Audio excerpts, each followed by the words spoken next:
Good afternoon mga kasari, dumating din si GTI. Ayan po ang aking bill. Next balik nila sa April 12 is 3,436.70. Ang in-order ko ay dalawang rim na camel na pula.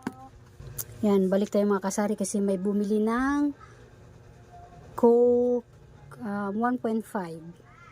Kaya nahinto tayo sa ating pagbablog. Ito po, dalawang pack na Winston ang aking kinuha. And then, Camel na menthol. 6 na kaha. 6 na kaha yung menthol. Tsaka, 3 mighty na green. Yung 3 kaha.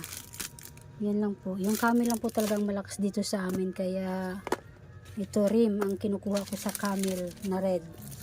Kaya lang dalawang kinuha ko. Then April 15 ang balik kasi may isang rim pa ako. Isang rim tsaka ano.